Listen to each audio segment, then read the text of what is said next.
नमो भगवते वासुदेवाय। ओम नमो भगवते वासुदेवाय। ओम नमो भगवते वासुदेवाय। ओम नमो भगवते वासुदेवाय।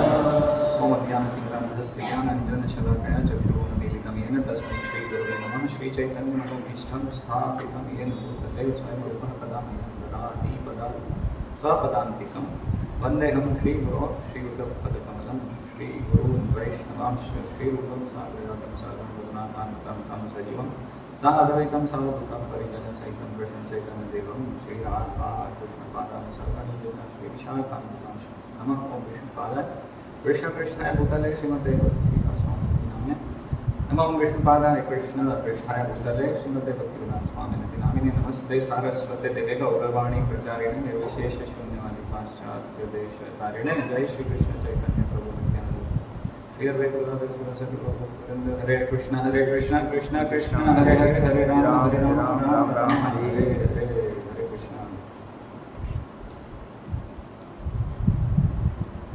तो आज हम चर्चा करेंगे श्रील रूप गोस्वामी कृत भक्ति रसामृत सिंधु में से शुद्ध भक्ति के लक्षण। तो भक्ति के 6 लक्षण, तो कौन कौन से लक्षण हैं आप सब पढ़िए ना। भक्ति रसामृत सिंधु काफी लोगों ने पढ़ी होगी। कौन से 6 लक्षण? शुद्ध भक्ति की परिभाषा क्या है? यहां से शुरू कर। यस, इसमें आप कुछ बोलने की इच्छा रखते हैं?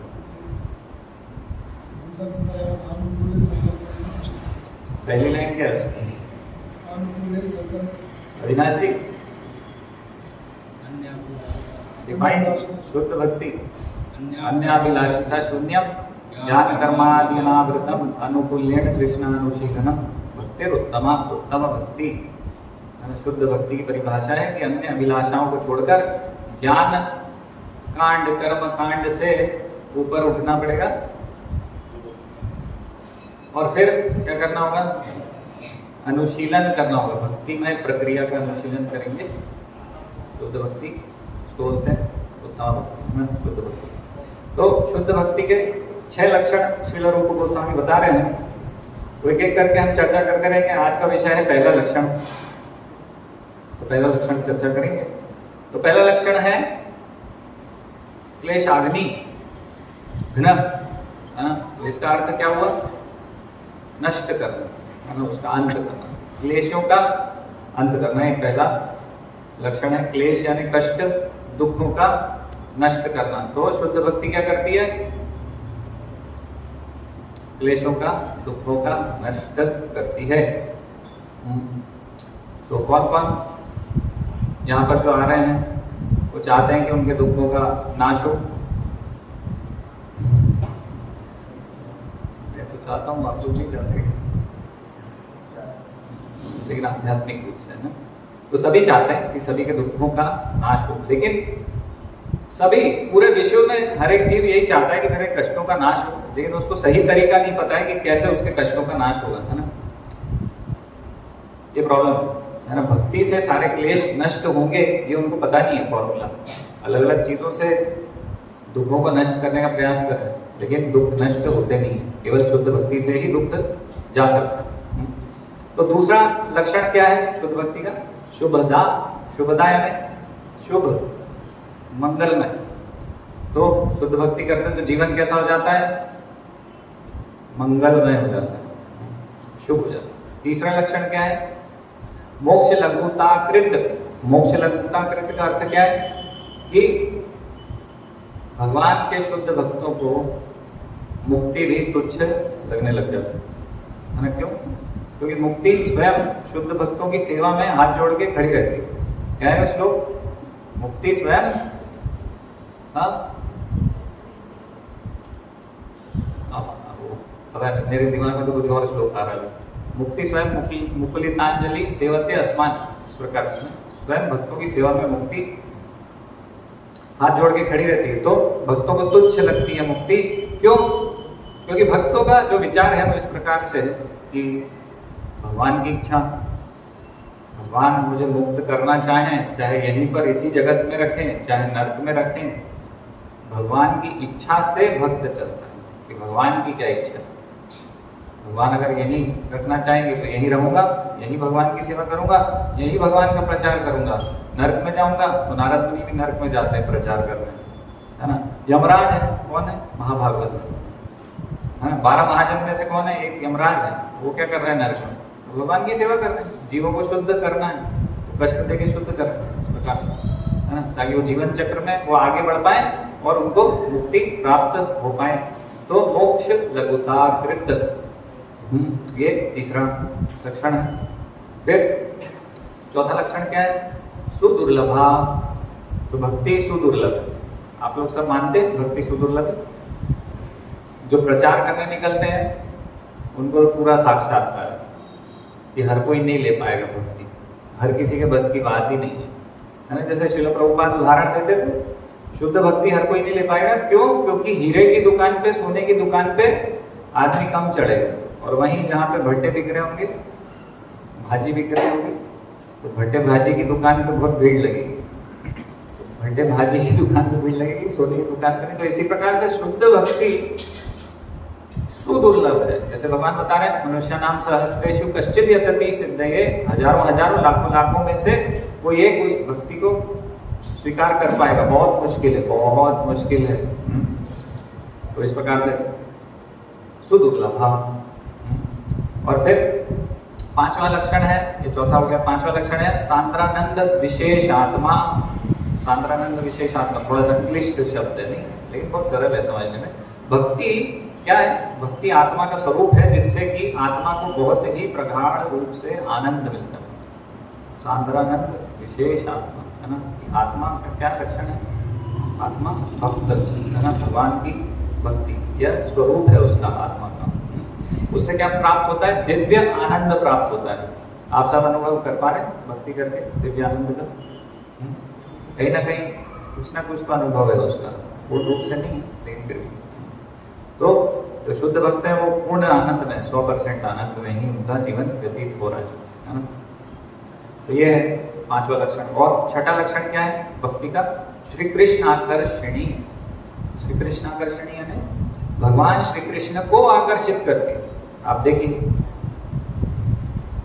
भगवान को स्वयं कौन सी चीज आकर्षित करती है? आप कुछ भगवान को गाड़ी देंगे, बंगला देंगे, पैसा देंगे, चढ़ावा चढ़ाएंगे, तो भगवान उससे प्रसन्न होंगे? तो भगवान के आगे क्या लग रहा है? सब कुछ तो भगवान के, आप क्या दे सकते हैं भगवान? तो भगवान को हम इन सब चीजों से आकर्षित नहीं कर सकते हैं। लेकिन भगवान किस चीज से आकर्षित हो जाते हैं? शुद्ध भक्ति से भगवान, भक्त से, जो भक्त शुद्ध भक्ति में लगे हैं उनकी भक्ति से भगवान आकर्षित हो जाते हैं। तो ये 6 लक्षण हैं शुद्ध भक्ति के। तो आज हम प्रथम जो लक्षण है उसको चर्चा करेंगे, क्लेशाग्नि, है ना। तो भक्ति करने से सारे कष्ट हमारे दूर हो जाते हैं, है ना। तो हमारे जितने भी कष्ट हैं सब दूर हो जाएंगे, हमारे अंदर से, हमारे हृदय से दूर हो जाएंगे, और नर्मदापुरम से भी निकल जाएंगे दूर, है ना, बहुत दूर चले जाएंगे दूर, है ना। तो ये जगत किस प्रकार से भगवान बोल रहे हैं, दुखालय अशाश्वतम, है ना। ये जगत कैसा है? दुख ही दुख है इसमें, दुखालय, दुख से परिपूर्ण भरा हुआ, है ना। तो सभी दुख का अनुभव कर रहे हैं। हरे कृष्णा, शांति से सेवा करिए आप लोग। तो सभी दुख का अनुभव कर रहे हैं, सबको इस संसार में दुख मिल रहे हैं। तो दुख क्यों मिल रहे हैं लेकिन सभी को? कारण क्या है इसका? दुख क्यों प्राप्त कर रहे हैं सब इस संसार में? कष्ट क्यों आ रहे हैं सबको? मेरा प्रश्न, आपके जीवन में दुख क्यों आए?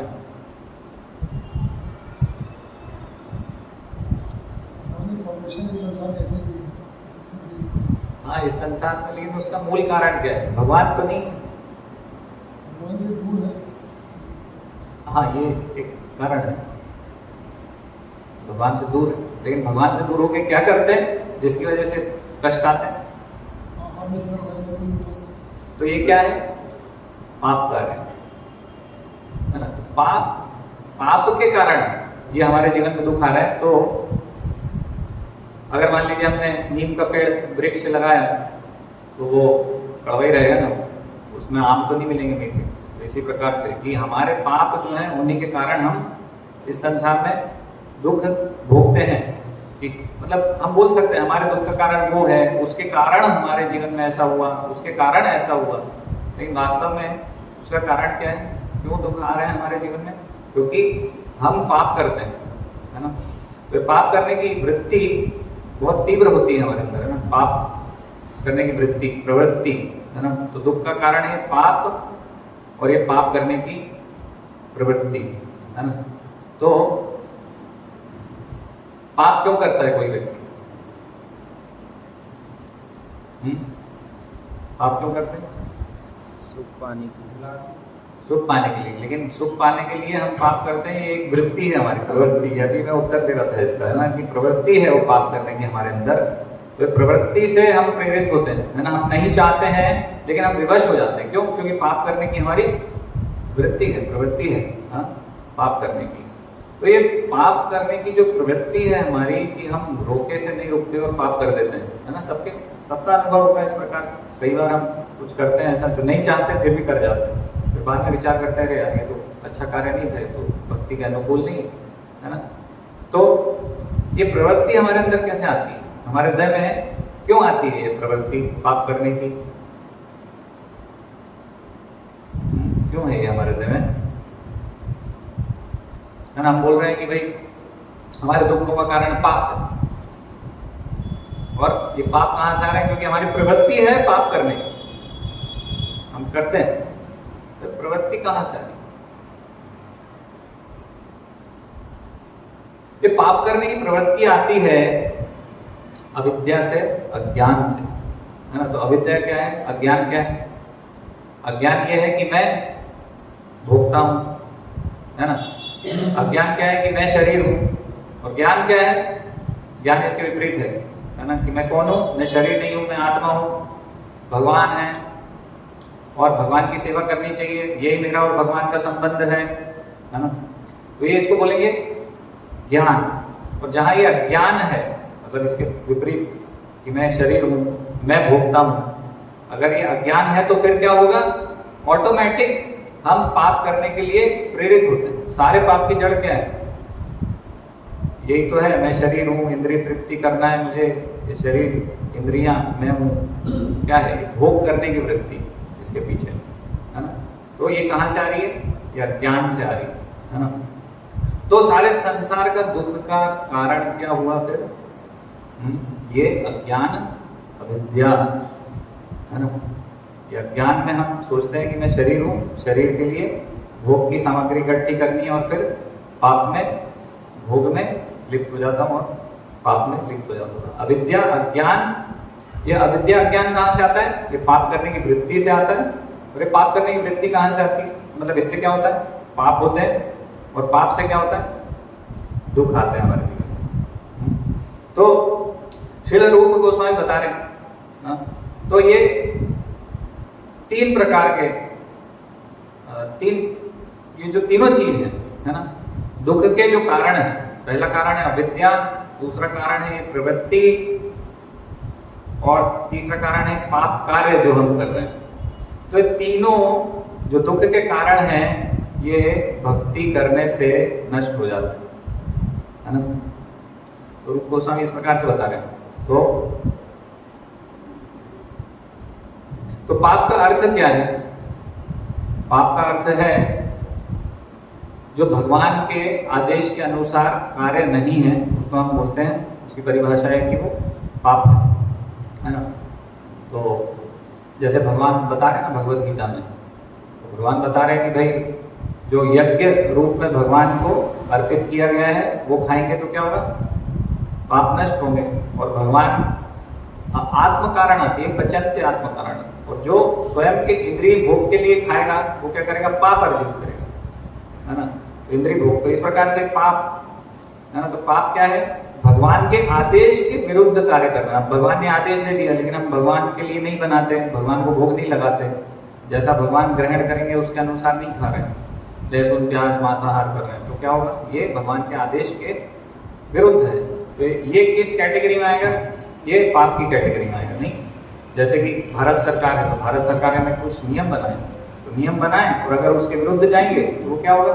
नियम टूटेगा, उसका क्या होगा? दंड मिलेगा। इसी प्रकार से भगवान के विमुख, भगवान के विरुद्ध कुछ कार्य करना, भगवान के आदेश के अनुदेश के विरुद्ध कुछ कार्य करना, उसको हम क्या बोलते हैं? पाप कार्य।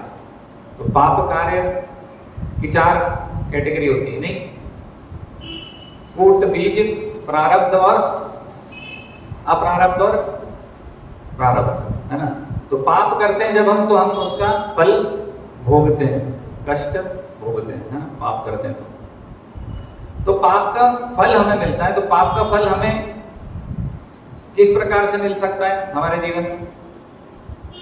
पाप हमने किया तो हो सकता है तुरंत, जैसे कि मान लीजिए बाहर एक्सीडेंट हुआ कहीं गाड़ी से, तो तुरंत कोई हमें क्या करेगा? लगा देगा, वहीं हिसाब किताब बराबर हो जाएगा और तुरंत मिल गया फल, है ना। और जरूरी नहीं है, फिर हो सकता है भाई एक्सीडेंट हुआ तो हम कोर्ट में गई गाड़ी और फिर वहाँ दंड हुआ, कुछ हुआ, है ना, आर्थिक नुकसान हुआ, बाद में हुआ, तो ये क्या हुआ? बाद में। ये एक और उदाहरण इस प्रकार से दे सकते हैं, जैसे कि हम FD करते हैं या अलग अलग ऐसी होती है, लाइफ इंश्योरेंस होती है, तो उसका पैसा कई बार ऐसा मिलता है कि हर महीने हमें थोड़ा थोड़ा मिलता रहता है, या फिर क्या होगा? इकट्ठे 5 साल बाद मिल जाए, या फिर क्या होगा? हम जब मर जाएंगे जब वो पैसा मिलेगा। तो क्या है, इस जीवन में कभी भी या फिर अगले जीवन में वो हमको फल मिल सकता है ना। तो हम बात कर रहे हैं कि प्रारब्ध पाप क्या होता है। प्रारब्ध पाप यानी कि जो पूर्व जन्म के कारण अभी हम जो फल भोग रहे हैं, है ना, तो उसको बोलेंगे प्रारब्ध पाप, है ना। उसका फल अभी हम भोग रहे होंगे, पूर्व जन्म में जो हमने पाप किए होंगे, तो उनके कारण हम अभी दुख का अनुभव कर रहे होंगे, है ना। तो हम किसी और को दोष दे सकते हैं, लेकिन देखेंगे, हम थोड़ा विचार करेंगे तो पता चलेगा ये प्रारब्ध के कारण, प्रारब्ध पापम के कारण ये अभी मैं भोग रहा हूँ, है ना। तो उदाहरण बता सकते हैं ऐसा कुछ जो अभी इस जीवन में हम कुछ भोग रहे हैं इस प्रकार के, मतलब क्या अन्य सामान्य रूप में हम देखते हैं कि कष्ट भोगते हैं व्यक्ति, है ना, इस जीवन में, पिछले जीवन के कर्म के कारण कुछ इस प्रकार से बता सकते हैं। पिछले जन्मों के कर्म के कारण हम इस जीवन में कष्ट भोगते हैं। कुछ उदाहरण बता पाएंगे विचार करके? हाँ, कोई गरीब घर में पैदा हुआ है तो कोई भगवान को दोष दे सकता है, भगवान क्या किया आपने, मेरे पास फूटी कौड़ी भी नहीं है जीवन, मुझे भीख मांगनी पड़ती। लेकिन ये क्या है? उदाहरण प्रारब्ध कर्म पर अभी आपको मिल गया, अभी आप अपने जीवन में वो दुख को, कष्ट को भोग रहे हैं, दिख रहा है सामने, ये पूर्व जन्म के कर्म है आपके, है ना। और कोई उदाहरण दे सकते हैं? जैसे बीमार रहते हैं ना लोग, किसी को मतलब बचपन से पेट में बीमारी, मुझे परेशान रहता हूँ, तो इस प्रकार से मतलब बीमारियाँ होती नहीं, तो बीमारियाँ अलग अलग होती हैं और हम दवाई लेते रहते हैं, ठीक नहीं होती, दवाई लेते रहते हैं, थोड़ा ठीक होगा, फिर नहीं होगा, फिर पता चला फिर से होगी, ऐसे ही। तो वो क्योंकि पूर्व जन्म के कर्म है, इसलिए वो कष्ट हमको अटैच होके हमको मिल गए हैं, अभी वो भोगना है हमको। और जब वो पूर्व जन्म के कर्म फल हम पूरे भोग चुके होंगे तो दवाई लेने की भी जरूरत नहीं पड़ती और हम ठीक हो जाते। ऐसा होता है ना अनुभव, यहाँ पर ऐसा होता था बचपन में, बीमार रहते थे बहुत, अब नहीं। तो कई लोग हैं आजीवन ही बीमार। तो इस प्रकार से ये क्या है? ये प्रारब्ध कर्म फल के दुख का उदाहरण है ना। तो जैसे किसी किसी का जीवन पूरा कोर्ट में ही व्यतीत होता है, नहीं, पता चला कि पड़ोसी ने केस लगा दिया, फिर पता चला किसी और ने केस लगा दिया, वो केस झेल झेल के परेशान हो जाओ, है ना। आजकल तो श्राप वो नहीं देते कि तुम नरक में जाओ, क्या श्राप देते? तुम्हारे ऊपर 2-3 केस हो जाए ताकि तुम्हारी कोर्ट में जीवन व्यतीत हो जाए, चप्पल घिस जाए, प्रताड़ित वगैरह हो तुम आराम से, है, स्लो पॉइजन मिल जाए तो इस प्रकार से, है ना। कोई बचपन से ही कुरूप होता है, हम देखते हैं, बदसूरत होता है, कोई विकलांग होगा, है ना। तो ये सब हम दोष दे सकते हैं किसी को भी, माँ बाप को क्यों पैदा कर दिया मुझे, लेकिन वास्तव में क्या है, ये हमारे कर्मों के फल है पिछले जीवन के। तो इसको बोलते हैं प्रारब्ध फल, है ना। तो फिर इसके बाद अप्रारब्ध फल। अप्रारब्ध फल यानी कि एक उदाहरण जैसे हम देते हैं कि भाई कोई चोरी कर ली किसी, अभी चोरी करी, लेकिन क्या हो रहा है कि अभी उसका अभी जेल नहीं गया, अभी वो चोरी करी, उसके पैसे से क्या कर रहा है, गाड़ी खरीद ली है, मोबाइल खरीद लिया है, हाँ, तो अभी जेल में नहीं गया। लेकिन अभी क्या है कि मॉडर्न तैयार है, उसने बिस्तर चादर वादर साफ करके लगा दी है वहाँ पे, अभी तुम आने वाला बेटा, है ना। तो आप प्रारब्ध फल कि जिसका अभी फल हमें मिला नहीं है, लेकिन वो जो पाप कर्म है वो हम कर चुके हैं, है ना। तो अभी हमें मिलने वाला है कुछ समय बाद, है ना। तो पाप का फल, और फिर थोड़े दिन में ऐसा होता है, हम देखते हैं कि हाँ भाई चारा घोटाला किया था 10 साल पहले, केस चल रहा था, अप्रारब्ध रूप में चल रहा था, अब प्रारब्ध बन गया, जेल में बैठ गया, फोटो आ रही है पेपर में सलाखों के पीछे, तो वो क्या हो गया, अप्रारब्ध से प्रारब्ध बन गया, है ना। तो जैसे कि हम बात कर रहे थे कि बीमारी, तो बीमारी अगर शुरुआती स्टेज पे हो, जैसे कैंसर में बोलते हैं कि तीसरी स्टेज पे चले गए, अब तो लाइलाज हो गया, अब तो मृत्यु निश्चित। लेकिन अगर हम पहले फर्स्ट स्टेज पे ही अगर उसको बीमारी को ठीक करने का प्रयास करें तो ठीक हो जाए, है ना। इसी प्रकार से हम अगर वो प्रारब्ध तक नहीं पहुंचे तो हम उसको प्रयास करने का मतलब ठीक करने का प्रयास कर सकते हैं, हमारे जो कर्म फल है तो वो ठीक भी हो जाते हैं, है ना। तो ये जैसे बीमारी ठीक हो जाती है अगली स्टेज में। लेकिन भक्ति के विषय में इस प्रकार से बता रहे हैं कि प्रारब्ध फल को भी, प्रारब्ध जो पाप कर्म के फल हैं उसको भी नष्ट कर देती भक्ति, इतनी शक्तिशाली है। तो श्रीमद् भागवतम में 11वें स्कंद में भगवान श्री कृष्ण उद्धव को बता रहे हैं, अप्रारब्ध पाप के बारे में बता रहे हैं। तो क्या बता रहे हैं, मेरे चरण कमलों के प्रति जो भक्ति है वह एक ऐसे प्रज्वलित अग्नि के बराबर है जो हमारे पाप रूपी ईंधन को जला डालता है, भस्म कर डालता है। दूसरे शब्दों में अगर हम भगवान की भक्ति करेंगे तो हमारे सारे पाप भक्ति की अग्नि में नष्ट हो जाते हैं। तो ये अप्रारब्ध फल के बारे में भगवान श्री कृष्ण उद्धव को बता रहे हैं कि ये अग्नि है भक्ति, भीषण अग्नि, और उसमें ये जो हमारे पाप हैं, है ना, पाप का फल है जो अप्रारब्ध, तो वो कैसे कार्य करेगा, लकड़ी डाली ईंधन में मतलब अग्नि में तो क्या होगा, जल के भस्म हो जाएगी। तो इसी प्रकार से भक्ति से या अप्रारब्ध फल कैसे होंगे, भस्म हो जाएंगे, हाँ, भक्ति के माध्यम से। फिर जहां तक प्रारब्ध कर्म के विषय में श्रीमद् भागवतम में देवाहुति माता कपिल देव को बता रही है श्रीमद् भागवतम में कि व्यक्ति चंडाल परिवार में ही क्यों ना जन्म लिया हो, नवदा भक्ति करता है, यदि भगवान की कथाओं का श्रवण कीर्तन करता है, स्मरण इत्यादि करता है, नवदा भक्ति के, है ना, नवविधा भक्ति पालन करता है, तो क्या होगा, कथाओं का श्रवण कीर्तन करना, स्मरण करना इत्यादि, तो वो भले ही नीच परिवार में जन्म लेने के बाद भी यज्ञ और होम करने के योग्य बन जाएगा। ये बता रही देवहूति माता जी। हाँ, तो ये क्या है, जन्म के विषय में बता रहे हैं। तो भले ही चांडाल कुल में जन्म लिया हो किसी व्यक्ति ने, तो वो भी यज्ञ और होम करने के स्तर पर पहुंच जाएगा। तो यज्ञ और होम कौन करते हैं, प्रामाणिक ब्राह्मण करते हैं, है ना। केवल प्रामाणिक ब्राह्मण जो हृदय से शुद्ध है ना, क्या बोलते हैं, ब्रह्म जानाति थी ब्राह्मण, जो भगवान को जानने में जिन्होंने अपना जीवन दिया है, तो उनका स्तर बहुत ऊंचा है, शुद्ध जीवन व्यतीत करते हैं, वेदों का पठन पाठन करते हैं, है ना, आत्म साक्षात्कार है उनको पूरा, आचार विचार उनके शास्त्र के अनुसार है ना। तो ऐसे ब्राह्मण ही केवल ये यज्ञ और होम कर सकते हैं। लेकिन यहाँ पर देवाहुति माता जी क्या बता रही हैं कपिल देव को कि ऐसे निंदनीय परिवार में जन्म लेना, है ना, ये चांडाल परिवार में जन्म लेना किस प्रकार से कि पूर्व जन्म के पाप हैं, तो हम ऐसे परिवार में जन्म लेते हैं। तो ऐसे निंदनीय निम्न जन्म को भी, है ना, इस प्रकार से बताया कि भक्ति करेंगे तो हम इस योग्य बन जाएंगे कि हम मतलब अगर कोई चांडाल परिवार में भी है तो भी वो यज्ञ होम कर सकता है ना, उसका स्तर इतना बड़ा बताया है, ब्राह्मण से भी ऊपर हो जाएगा। इस प्रकार से देवभूति माता बता रही है। तो चांडाल का स्तर अगर हम देखेंगे तो किस प्रकार से कि 4 वर्ण हैं, ब्राह्मण, क्षत्रिय, वैश्य, शूद्र, है ना। ये सब वर्ण आश्रम में 4 वर्ण की कैटेगरी में आता है। लेकिन शूद्रों से नीचे कौन है?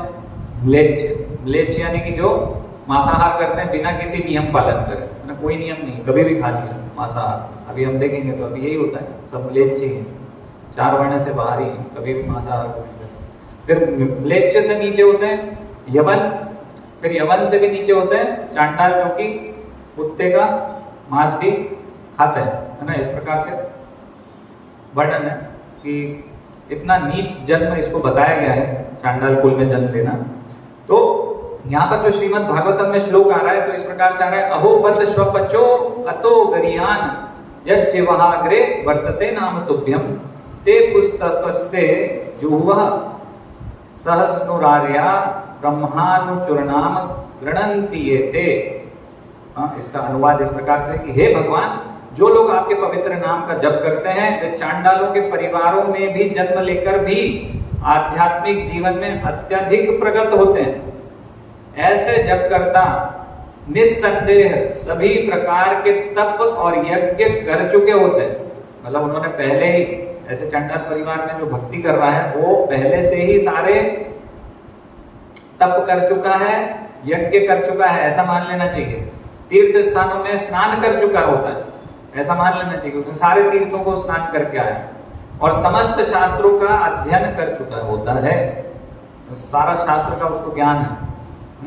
सारा जो ब्रह्मचर्य पालन वो सब कर चुका है, सारा सब कुछ वो कर चुका है। इस प्रकार से मान लेना चाहिए जो आपकी भक्ति कर रहा है, तो इस प्रकार से उच्च स्तर पे उसको मानना चाहिए।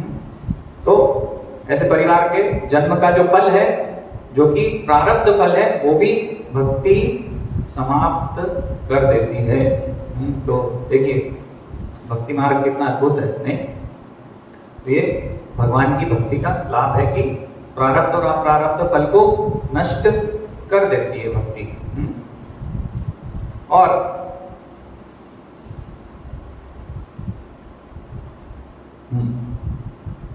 तो दुखों का और दूसरा कारण क्या था?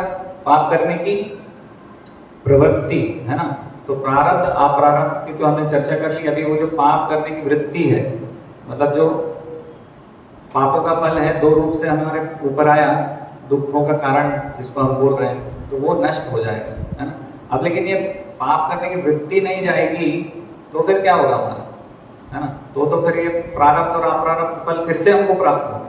तो ये पाप करने की वृत्ति के विषय में अभी हम चर्चा कर रहे हैं, ये भी एक कारण है दुख का। तो श्रील प्रभुपाद एक कहानी बताते हैं, है ना, ये पाप करने की वृत्ति के विषय में कि एक चोर था। वो चोर क्या था, चोरी करता था, तो उसकी वृत्ति हो गई चोरी करने की, है ना। सब लोगों की आदत हो जाती है, फिर वो करते करते एक हैबिट हो जाती है। फिर क्या हुआ, उसको भक्त संग हुआ, कुछ भक्तों के साथ वो मिल गया, तो उसने विचार किया कि भक्ति करनी चाहिए, अच्छी बात है। भक्तों के साथ चल दिया तीर्थ यात्रा पे। तो तीर्थ यात्रा पे गए और कहीं रुके धर्मशाला में, तो धर्मशाला में रुके, वहां पर सब अपना अपना, भाई सोने का समय हो गया, तो सबने अपना अपना बिस्तर लगाया, सामान अपने पास रखा और सब वहां पर लाइन लगा के सो गए। अब फिर रात में उठा चोर, क्यों? क्योंकि पाप करने की उसकी प्रवृत्ति है, हाँ, चोरी करने की प्रवृत्ति है। तो उठा, परेशान हो रहा है, पाप कार्य है, ये लोग भक्त हैं, चोरी करने की इच्छा भी हो रही है और अपने आप को रोक भी रहा है, द्वंद्व चल रहा है पूरा अंदर, चोरी करो कि नहीं करो। अरे यार, ये तो भक्त हैं, ये तो और भी बड़ा पाप होगा कि तीर्थ में भक्तों से चोरी कर ली मैंने, नहीं, तो ये तो नहीं करना, चोरी तो नहीं करो। तो डिसाइड कर लिया, है ना, क्योंकि भक्त संग हुआ तो इतना बल मिल गया, निर्णय लिया कि चोरी नहीं करूँगा भक्त संग से। हाँ, अब फिर क्या हुआ, फिर सोचा कि लेकिन मेरी तो आदत है, प्रवृत्ति है मेरी, तो उसको वो रोक नहीं पाया। फिर क्या किया, कम से कम ऐसा करता हूँ, इसका सामान उधर रख दूंगा, उसका सामान इधर रख दूंगा, सबका सामान एक्सचेंज कर दूंगा। सामान चोरी भी किया, लेके भागा नहीं, लेकिन सबका सामान एक्सचेंज कर दिया और सो गए आराम से। क्यों? क्योंकि वो संतुष्ट हो गई ना, वो प्रवृत्ति उसकी कैसे ना कैसे संतुष्ट हो। तो सब सुबह उठे, चलो भाई तीर्थ में आए हैं, कुछ दर्शन करने चले, वो थोड़ा टावल वावल लपेटे, नहाए धोए, तो सामान कहाँ है भाई? उठाया, अरे ये तो मेरा नहीं है, मेरा सामान कहाँ गया? तुमने लिया, तुम्हारे पास, तुमने क्यों लिया मेरा सामान? सब आपस में वहाँ पर लड़ाई झगड़ा शुरू हो गया, ना चिल्ला पुकार शुरू हो गई कि मेरा सामान तुमने रख लिया, तुमने मेरा सामान। फिर उसने देखा अरे सब इस प्रकार से वातावरण बिगाड़ दिया मैंने यहाँ पर। तो फिर उसने बोला देखिए मैं चोर था, मेरी ये प्रवृत्ति है, तो इस कारण से मैंने ऐसा किया। हाँ, तो ये जो प्रवृत्ति है पाप करने की, ये यहाँ पर पता चल रहा है कि कितना मतलब व्यक्ति को मजबूर कर देती है कि कुछ ना कुछ वो इस प्रकार से पाप कार्य करता है ना। जैसे एक शराबी है, तो शराबी हम देखते हैं नहीं, सड़क पे लेटे हुए मिलेंगे, लोग उनको मजाक उड़ा रहे होंगे, हंसी उड़ा रहे होंगे, गाली दे रहे होंगे, परिवार वाले भी उनको एकदम दृष्टिकोण उनका अलग ही होता है ऐसे लोगों को देखने का समाज में भी। लेकिन बार बार वो क्या कर रहे हैं, वो प्रवृत्ति के कारण मजबूर होके, भले उनको हम नशा मुक्ति केंद्र में डाल देते हैं, कई बार ऐसा होता है नशा मुक्ति केंद्र में डाल दो, 6 महीने उनको बांध के रखा उधर, तो 6 महीने नहीं थी उन्होंने, वापस आए और फिर क्या हुआ, उनको दिख गई दुकान, पहुंच गए। ये पाप करने की प्रवृत्ति इस प्रकार से बहुत खतरनाक है। तो प्रवृत्ति से हमको बचना होगा कैसे न कैसे, है ना। तो एक उदाहरण और श्रील प्रभुपाद दिया करते थे, है ना। तो श्रील प्रभुपाद बताते जैसे खटमल का अनुभव है किसी को यहाँ पर? तो ऐसे एक भक्त और अपना अनुभव बताते हैं कि हम हॉस्टल में रहते थे, तो वहाँ पर खटिया थी, है ना। तो खटिया में खटमल हो जाते थे, और क्या करते थे ये लोग कि खटिया को मतलब खटमल से बचाने के लिए धूप में रखते थे, फिर भी खटमल नहीं मरते थे। फिर क्या करते थे, अंततः गत्वा उसको जलाना पड़ता था, उसको जला डालते थे कि अभी इसका कुछ नहीं होगा, मतलब सामान बाहर ले गए जला दिया। फिर भी लेकिन ऐसा होता था कि कुछ समय बाद वापस खटमल उनके घर में आ जाते थे, है ना। क्यों? क्योंकि खटमल तो मार दिए उन्होंने, लेकिन खटमल के जो अंडे इधर उधर थे वो नहीं मरे। तो इस प्रकार से ये जब तक ये हमारी पाप करने की वृत्ति नहीं जाएगी, जब तक ये पाप हम लोग हमेशा करते रहेंगे, है ना। तो ये जो पाप करने की इच्छा है हमारी, है ना, वृत्ति है, तो इसको क्या बोलते हैं? प्रवृत्ति को कूट, है ना, इसको क्या बोलते हैं? कूट। और ये जो प्रवृत्ति से हमारी पाप करने की इच्छा होती है, जैसे कि उदाहरण देंगे कि हमको दिखा कि बैंक, है ना, जैसे उस चोर को दिखा था कि यहाँ सामान पड़ा, मतलब कि तुरंत ही उसकी इच्छा, मतलब वो प्रवृत्ति जो है, प्रवृत्ति से इच्छा हुई कि अभी आज मैं चोरी करूँ। ऐसे बैंक दिखा खुला हुआ, हमने सोचा चलो आज मैं इधर चोरी करूँगा, तो ये क्या है, अंदर जो प्रवृत्ति है उससे इच्छा हुई। तो जो प्रवृत्ति है उसको बोलेंगे कूट, और जो फिर हमने डिसीजन लिया कि अभी हम चोरी करेंगे या फिर जो भी पाप कार्य करेंगे, तो उसको क्या बोलते हैं? बीज, है ना। तो ये कूट से बीज आता है ना, कूट से बीजम आता है ना। तो पाप करने की प्रवृत्ति कैसे आती है? ये प्रवृत्ति से ये इच्छा आती है पाप करने की, है ना, कूट से बीज आता है।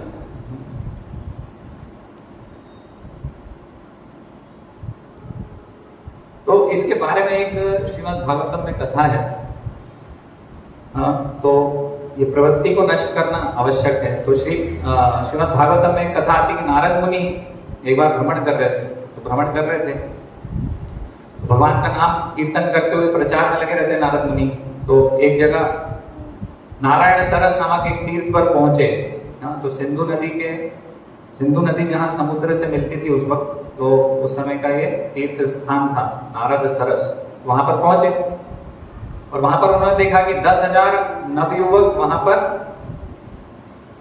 तपस्या कर रहे थे, है ना। तो तपस्या करते हुए उन्होंने देखा, तो ये कौन थे 10,000 नवयुवक? दक्ष प्रजापति के 10,000 पुत्र थे, इनको क्या बोलते थे? हर्यश्व। तो ये 10,000 हर्यश्व वहां पर तपस्या कर रहे थे।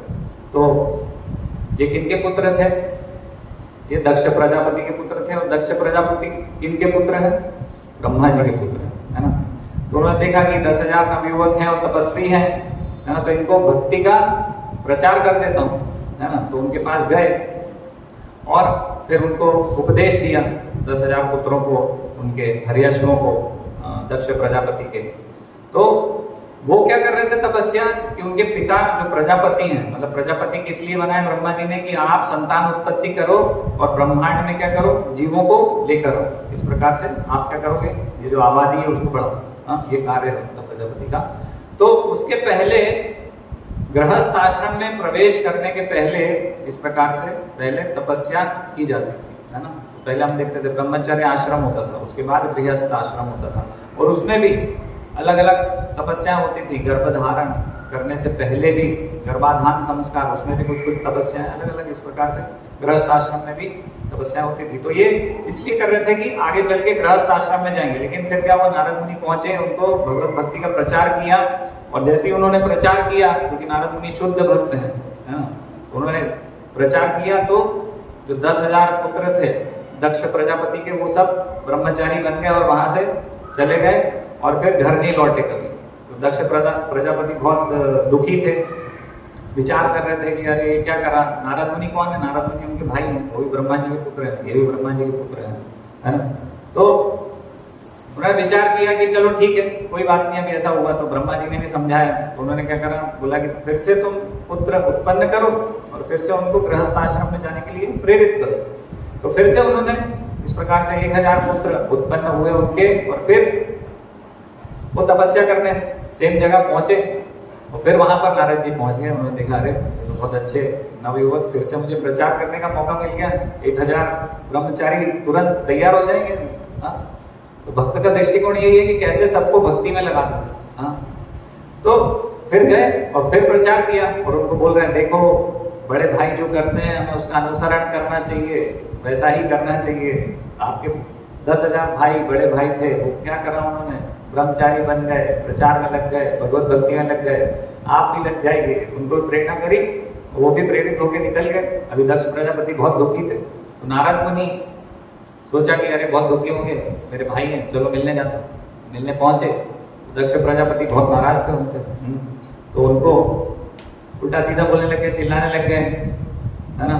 तो उनको बोले कि तुम तो निर्लज्ज हो, है ना, केवल एक साधु के भेष में तुमने ये भक्त का रूप बनाकर तुम घूमते हो, वास्तव में तुम विष्णु के शत्रु हो, है ना। तुम लोगों के जीवन में परिवार को तोड़ देते हो और कलह करते हो। इस प्रकार से बहुत उनको सुनाया, है ना।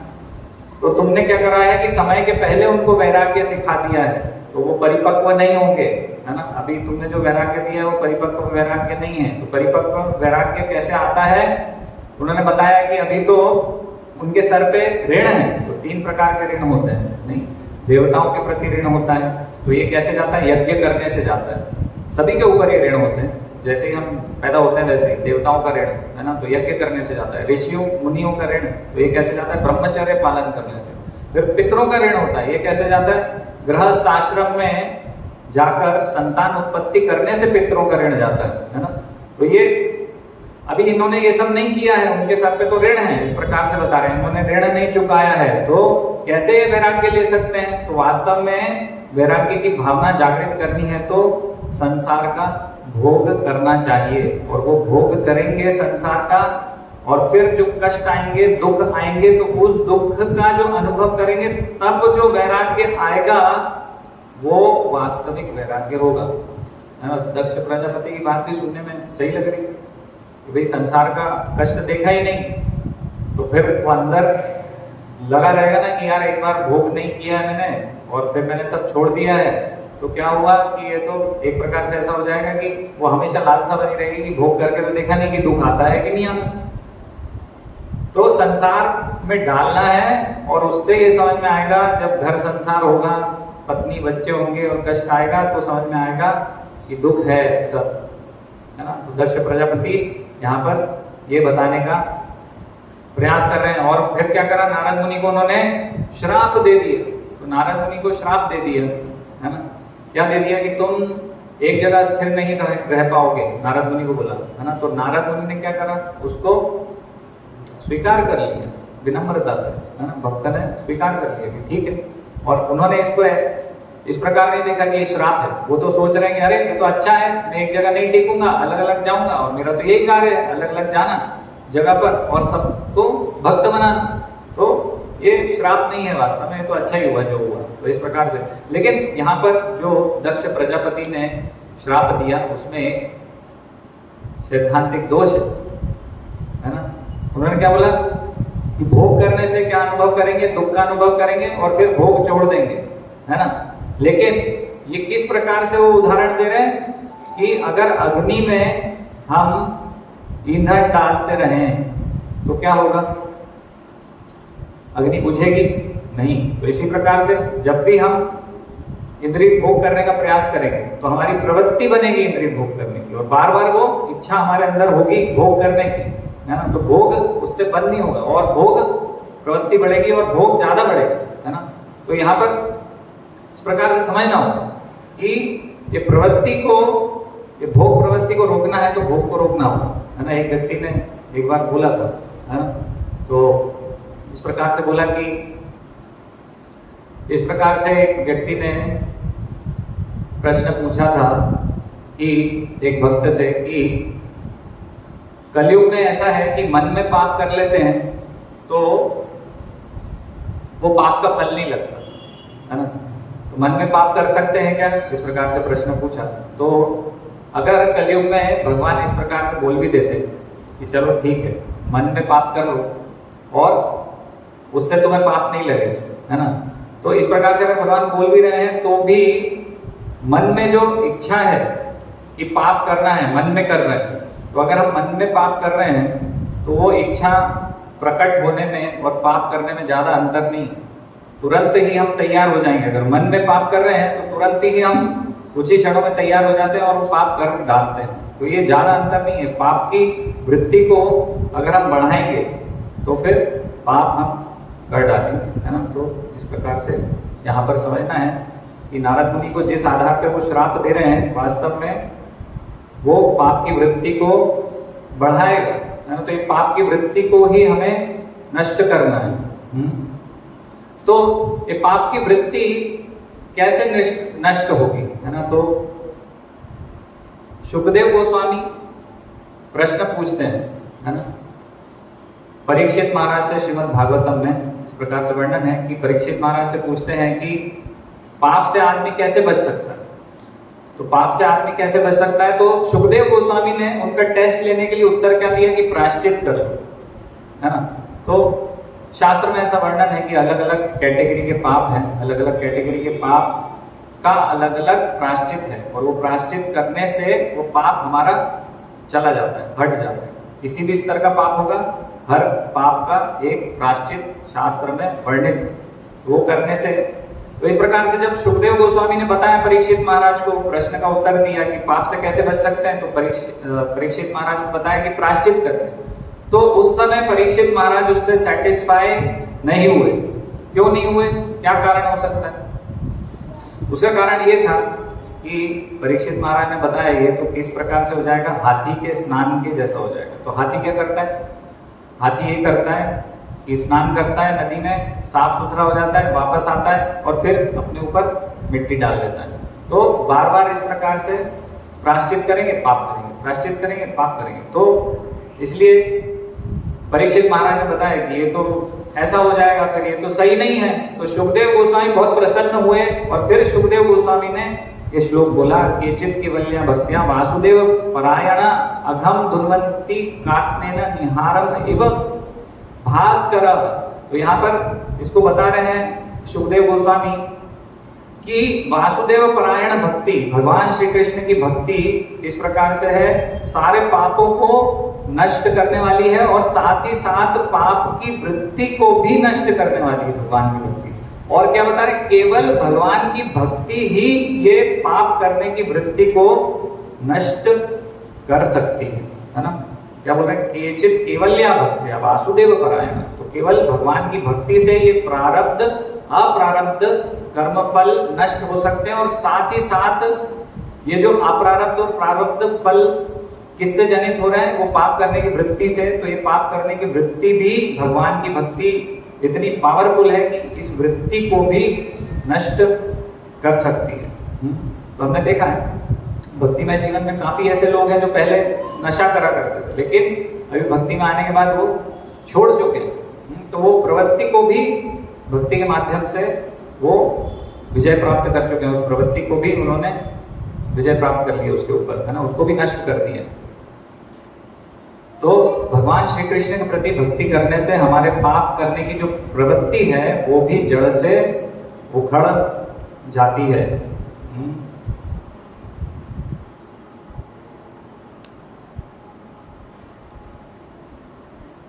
तो ये जो अज्ञान है, अज्ञान भी नष्ट होता है उससे, अप्रारब्ध फल, प्रारब्ध फल और ये जो प्रवृत्ति है वो भी नष्ट होता है ना। भगवान की भक्ति करने से हम ज्ञान में आते हैं ना, अज्ञान से ज्ञान में आते हैं।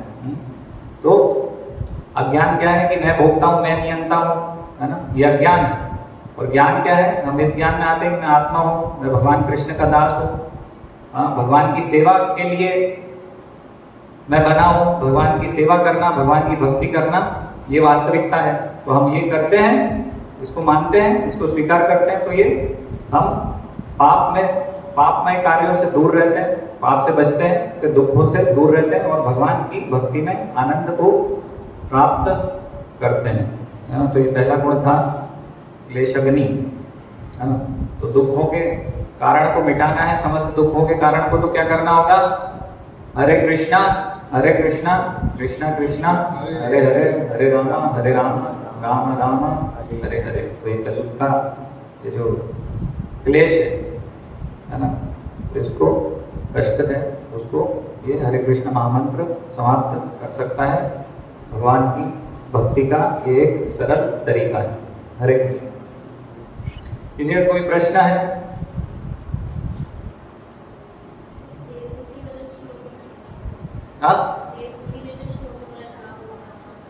हाँ, तो श्लोक का क्या करना है?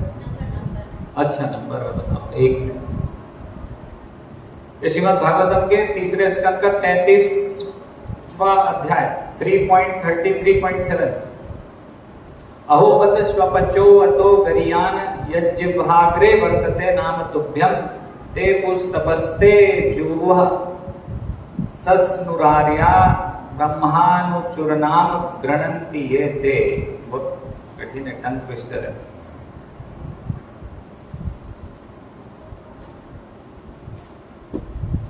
तो चांडाल भी पूजनीय हो जाते हैं भगवान की भक्ति करने से। ऐसे नहीं केवल ऊपर से, मतलब क्योंकि अंदर से शुद्ध हो जाते हैं भक्ति करने से, सारे पाप नष्ट हो जाते हैं, है ना। तो भक्ति कौन कर सकता है? ये शाम तुअंतगतम पापम, जिसके पाप नष्ट हो गए। तो पाप नष्ट, समूल नष्ट कैसे होंगे पाप? पाप करने की वृत्ति भी जानी चाहिए, है ना। चलो ठीक है, हमने आज जप कर लिया, मतलब, और फिर हमारे सारे पाप चले गए, लेकिन फिर से पाप होगा क्योंकि वृत्ति नहीं गई, तो है ना, तो वृत्ति भी जाएगी भक्ति से। तो समूल नष्ट होंगे हमारे सारे पाप, हम शुद्ध होंगे। हरे कृष्ण। सारे दुख हमारे भक्ति करने से समाप्त होंगे। क्यों? दुखों का कारण पाप है। पाप नष्ट होंगे, दुख जाएंगे। हरे कृष्ण। श्रील प्रभुपाद की जय, श्रील रूप गोस्वामी की जय, भक्ति रसामृत सिंधु की जय।